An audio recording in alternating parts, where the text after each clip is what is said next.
That's right, that's right. Well, who have I got here with me today? Wade Altman. Thank you for your time, Wade. Absolutely. Appreciate you having me. Thank you for COhatch for letting me use this wonderful room. Absolutely. Gorgeous room. Fabulous. Very well designed and constructed. Yeah. Yeah, it's very convenient. Downtown Lakeland, anybody, the whole community goes in and out. So where are you originally from?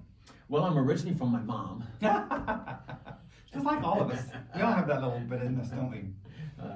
I was actually born in Springfield, Missouri. I'm a Missouri mule. I was born in Missouri. Is that right? Yeah, Kansas City, Missouri. Kansas City. Okay. All right. I'm a Missouri mule myself. Not far from Springfield. Well, I'll be doggone. And how long did you stay there? Was you No, high school, well, I was grade only school? born there, really, and then we lived, my parents lived in a community not too far from there for just a few years. I was too little to remember it, but then what I do remember is when we moved much closer to St. Louis, which is where my childhood, I spent all my childhood basically, and went to school and everything there. So you've seen the Arcs many times? Didn't see the Arcs until I moved away and came back. What? Are you kidding me? I'm the middle of 7 children, and my dad was not independently wealthy, so we didn't do a lot of those extracurricular things, and the Arch was just one of those things that just did not happen as a child. So when I was grown and came back to visit as a married man with children, then I finally took my kids up in the Arch. Yeah. You know, I've been there like 2 or 3 freaking times. Now that I took my kids, that's exactly what I took my kids.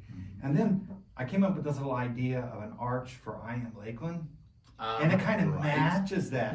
So I'm actually in the middle of right now trying to find an influencer in St. Louis that will wear my shirt and do a little boogie dance or whatever they do underneath the arch in Lakeland and try to put 2 and 2 together. Nice. So did you go to school in St. Louis, college or? Well, I did.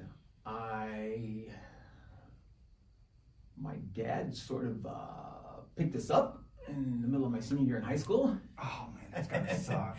Yeah, it did.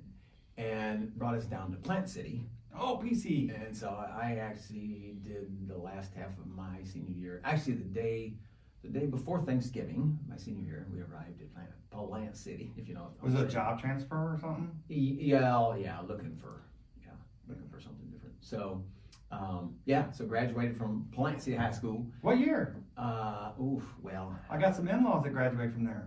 My brother-in-law graduated in 85. It was 84.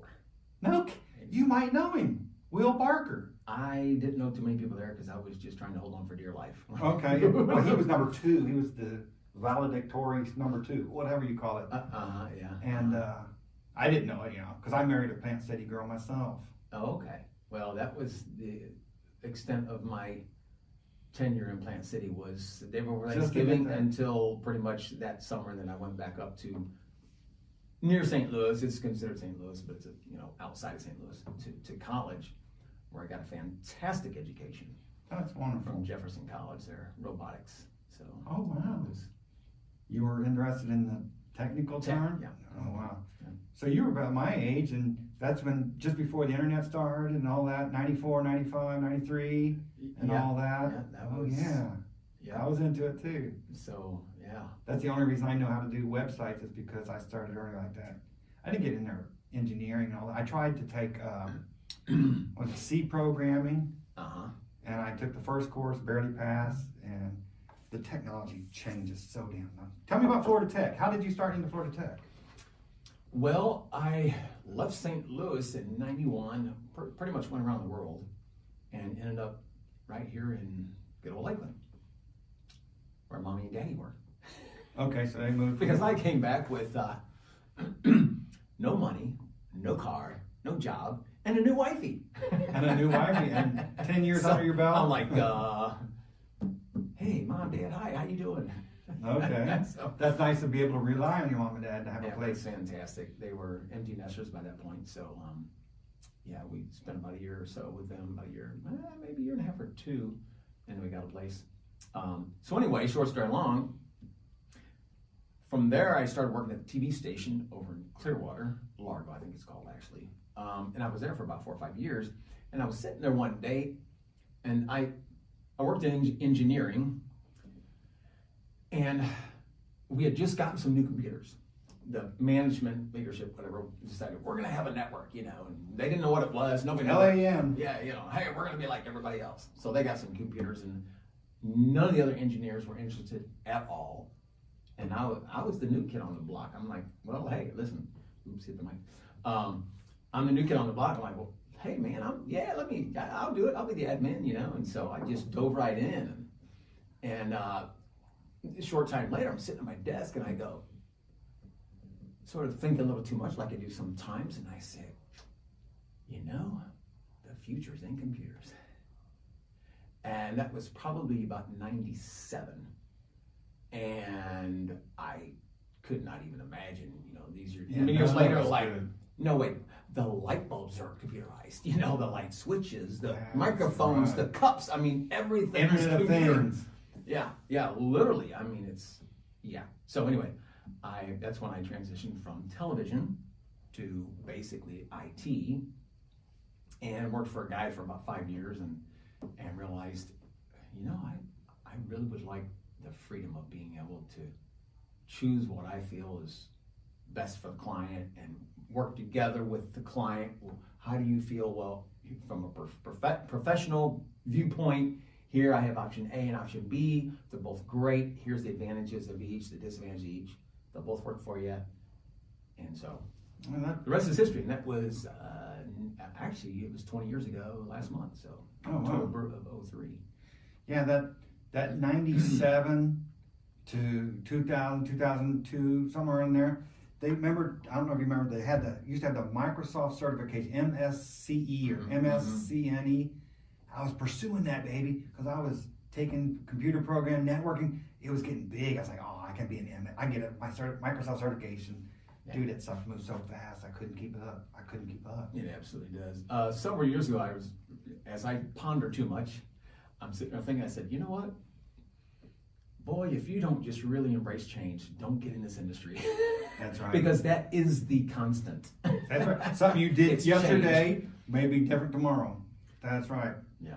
So what about Florida Tech? Did you start that, or do you work there, or what's the? Well, that is kind of the third iteration. 03, I started with a partner, and he decided he wanted to move on to other things. By 07, which he did, it was on my own for several years. I'm like, this is too much work. I don't want to be I want a team, not just one dude running around. It's too much work to do what my vision is for a tech company, outsourced tech company.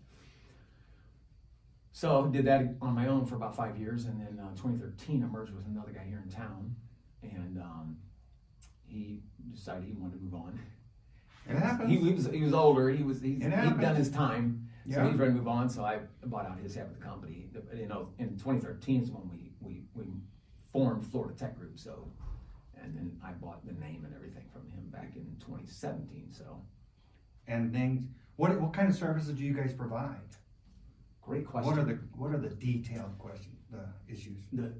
So we do everything related to computers, servers, networks, including Wi-Fi, phone systems, surveillance cameras. So that's the bulk of what we do. So the nitty gritty. If someone gets a virus, they call you? Right, yeah. If someone's network is down? Right, oh, absolutely, yeah.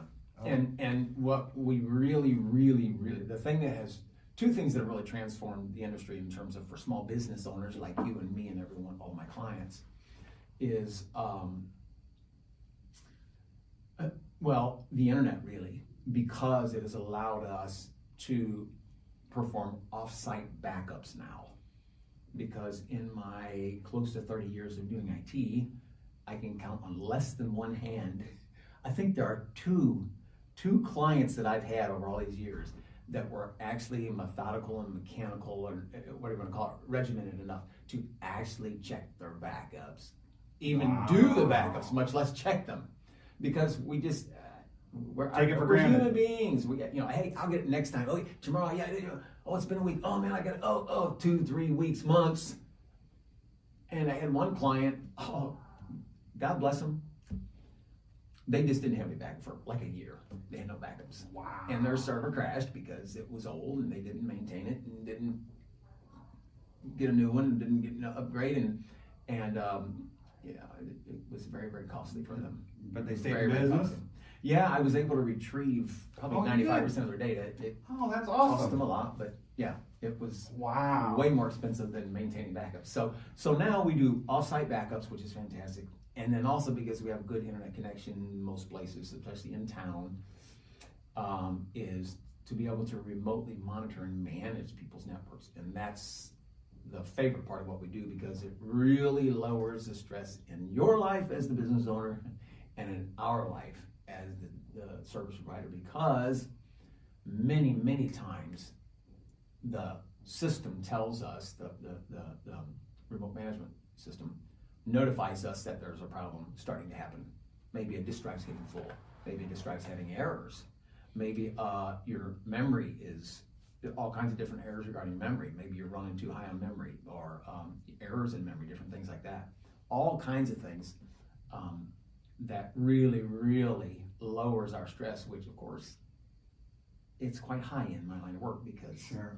Well, having that peace of mind though, of knowing I'm paying someone, they've got my records backed up. If something happens, I got the backup. We've used And it you're the many one times. who's responsible.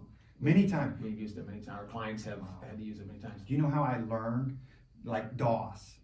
You remember DOS? Mm-hmm. I freaking deleted my auto exec bat.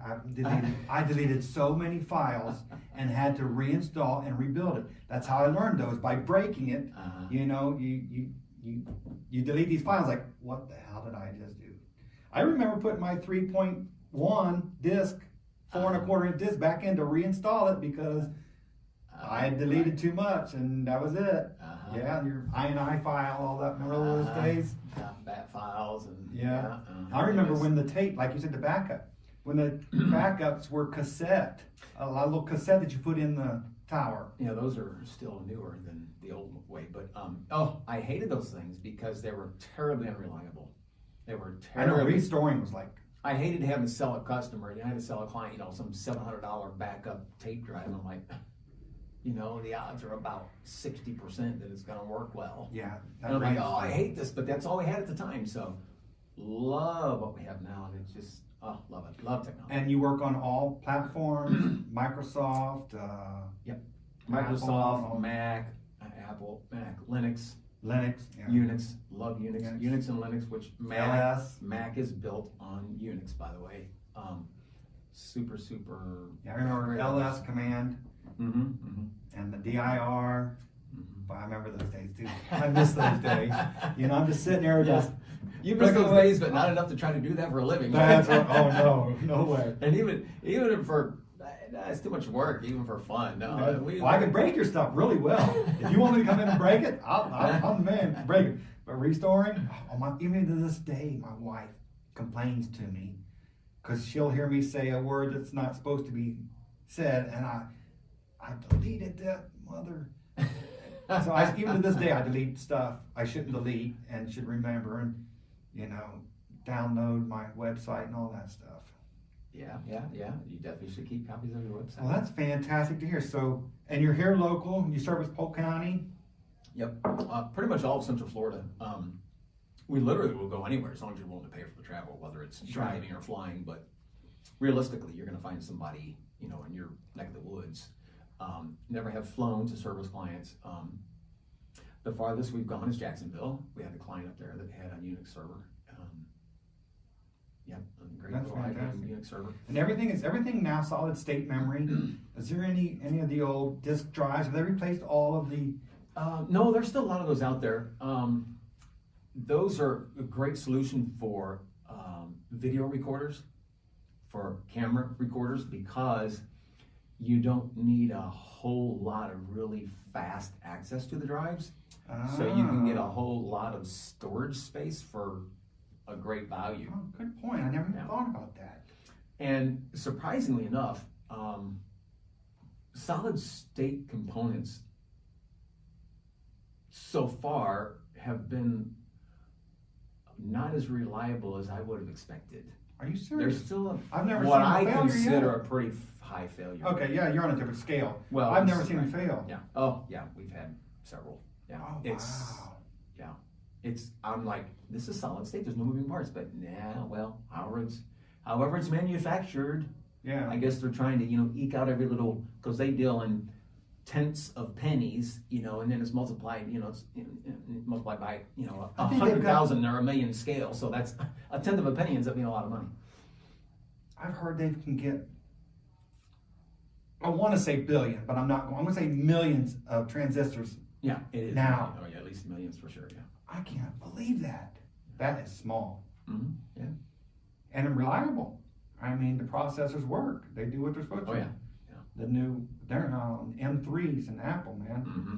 Yeah. I got an M1. Yeah. Well, Love technology. Love it. if somebody wants to get in contact with you, how do they get in contact with you? They should go to our nice new website that I finally got done, updated, FloridaTechGroup.com. Fantastic. FloridaTechGroup.com. And is there any local That's the best way. charities or public services interest you? Many. I'm grateful for the opportunity to be able to give back to my community, especially to volunteers, because if you volunteer for anything, it's not a joke. And your time is worth more than your money. That's right. So one of my favorites is probably LVIM, Lakeland Volunteers in Mission. In medicine, Lakeland Volunteers Yeah, in the retired medicine. doctors. Yeah, and and nurses. a lot of great people. I've known several people over the years that have worked at or still work at LVIM, and it's a fantastic ministry. What a blessing to all the working people that they can get great health care that's at least as good as going to, the regular places. Oh, yeah. Okay. Another great one I really like supporting is One More Child, which used to Another be, local. I think, Florida Baptist Children's Home or Baptist Children's Home. I think Florida Baptist Children's Home. Anyway, they changed the name a while back, and That's wonderful. have a buddy that works there, and he's a super guy. And I noticed that also, I've been to a workshop or two of yours. You guys do workshops here periodically as well, right? well, I try to present when I can in local chambers and stuff, help educate people on primarily the seriousness of security, because I find small business people that work in, whether it's the owners or the users, it doesn't matter. I think as human beings, we tend to start from the place of, well, everybody's like me, because we know ourselves really, really well. That's right. And so we just start with, well, hey, Don is a good guy. Well, how'd you come up with that? Because you think you're a good guy? Because I think I'm a good guy. Yeah. Yeah. So, and most of us, we think we're good people, and most of the people I know in this world, we try to do what's right, treat your neighbor the way you want to be treated. Okay. Well, there are very evil people in this world that are not like us, Don, and trying to get that through to small business owners, like, man, don't you understand the risk? It just. Yeah. It If you don't know, you don't drives know. me, drives me out of my mind Lack of sometimes. I'm education. like, no, you need a more secure password. Password 1 doesn't cut it. A, B, C, D, 1, 2, 3, 4 doesn't cut it. Doing sequential numbers 1 through whatever doesn't cut it. I mean, those are all in a database. There's a handful of databases out there that are, 1,000 entries long that are the most common passwords, and it's just like, I see so many people, so I'm like, the one thing that I kind of get really passionate about, maybe a little bit too passionate, I think I kind of scare some people, because I get, what are you doing? I kind of get a little too animated, but You it's only like, want to help. I'm trying to help, say, listen, no, they're not nice. No, they're not going to say, okay, well, you caught me, here's your money back. No, listen, there are as many crooks in the U.S. stealing electronically as there are in all the, percentage-wise, okay, per capita, right, then, is there all around the world, and they know this. It's real simple. Steal money from IP addresses in another country. They're not going to come here. They're just not. Yep. They emptied out your payroll account, and well, you're never going to see the money. Yeah. There's not a 3-letter alphabet soup agency of the government that's going to even take your phone call. There's no IP police. No. The local police, Grady Judd, love the guy. He's not going to go get your money. That's right. He's trying to get the freaking serial killers and the rapists and the drug dealers right here in Polk County. He's doing a He's good not job. going. Him and his team. His team, yeah, that's right. He's not going to go to Russia, China, South America. Canada even. No, he's not even going to go to Georgia or Arkansas. He's not even going to go to Hillsborough County. So please protect yourself. Get long passwords that are, it doesn't have to be this crazy, I can't remember to save my life stuff. It just has to be a lot of characters and a nice mix of 3 of the 4 criteria, which is number, uppercase, lowercase letters, and special character. If you just pick any 3 of those 4 and make it 10, 11, 12 characters long, you basically, and change it once in a while. You can't just keep that forever, because once someone does get your password, they're going to keep that. They're going to keep it, trying everything in the world with that. And by the way, they buy and sell it on the dark web. And and they don't sit here in a hoodie, in the dark. A machine does all the work. They don't do it. The machine can just sit there and try the next number, try the next letter over and over and over again. And we had a client recently. They wanted to take it the cheap way. Small business. And they didn't have a strong firewall. And so they wanted remote access. Well, guess what? It's going to find the open ports. And what did the cracking machine do? One of the users' name was a fairly common name in the world. So guess what? Next thing you know, that user got locked out from too many retries. At least we had their server set up so that after like 10 retries. 10, wow. Because sometimes you'll do it 3 or 4 times before you realize the caps lock on and you keep hitting the wrong key. Which, give them a little bit of room. Being in business 25, close to 30 years, I still sometimes man, I know that's the password. I do that same thing. I know. And the 3rd time I'm like, okay, listen. That's right. And 100% of the time, I'm wrong. 100% of the time, I'm the one that's wrong. The computer don't think for itself. Whatever I'm doing, I don't know if I had too much coffee or not enough or something, but I'm missing the key somewhere. And it said, listen, I know the password. I've typed this thing 1,000 times. I've cursed out Facebook so many times. It's not funny. Facebook, I know my password. Yep. Yeah. So anyway, I really would like to stress the importance of backups. Because along with that, the 2 things are so critical for small businesses: your backups and your password, your credentials. Because one of the ways they love stealing, and they just love it, is they encrypt all your files. There is no way to get your files back. There's no way in the world. They aren't going to give your files back. They may. It's 1 out of 100, because they're just here to steal your money. They're not here to be nice to you. They just want your money. Are there stats on people who did pay a ransom and got their stuff back? Or do they just usually run with the money? I've read that before, but I wouldn't want to actually say, give you some. It's probably. It's very low. Some where they wouldn't keep doing it. It's very low. Because very few small businesses, they just laugh and go on their way. And it's free money for them. They're getting the next one. It's all automated. All they do is just money gets straight to their account and they're just happy. Right? How much did we get this week? Yeah.